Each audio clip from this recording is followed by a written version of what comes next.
one stock that won't be helping the broader market turn around today is Dell. Late yesterday, Dell reported earnings and gross margins missed analyst forecasts. One reason, rising component costs, and that offset the rebound in corporate demand that we saw at Dell and we've seen elsewhere. David Garrity, principal at GVA Research, is with us on the phone to run through Dell's numbers and tell us how they stack up to Hewlett-Packard.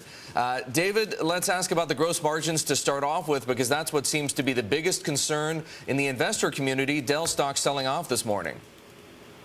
Yeah, certainly, and the fact that Dell had come out and said that in areas such as dynamic random access memory or DRAM costs had been higher than expected, which was behind the disappointment in terms of the gross margin coming in versus expectation.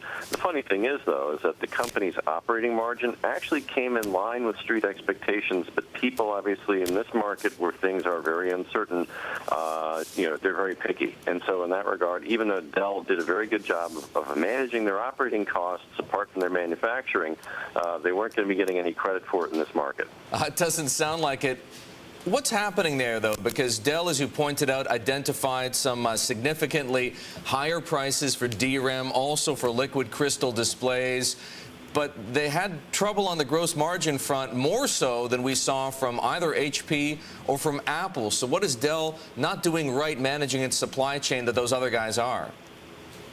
Well, partly here it's a matter of just being able to make inventory investments on a go-forward basis, and to the extent that Dell is perhaps somewhat more cautious, given that they were going to be lagging behind the pickup in terms of the turn in the PC cycle. We've seen consumer doing better up until now. It's only now within the last couple of quarters we started to see enterprise or consumer corporate buyers come into the market, but Dell may have been basically taking a more conservative position and not having made the necessary investments that they should have in past quarters. Arguably, if we are going to be seeing a slower environment, which if that does unfold, it will allow Dell as well as other companies to probably get a better handle on managing their supply chain issues, which bodes probably on the margin more favorably for the outlook in terms of profit margin performance.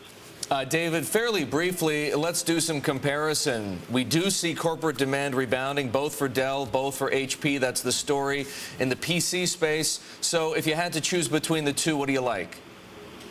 I mean, right now it's a situation where you've got HP. It's certainly a much stronger company, certainly far better diversified. If you do have a decision on the part of corporate buyers because of economic uncertainty to pull back, arguably it's going to be Dell that gets hit harder than HP. So from that standpoint, in the market environment like we've got right now, HP the better company to look at. All right, David, thanks for the insights. That's David Garrity of GVA Research.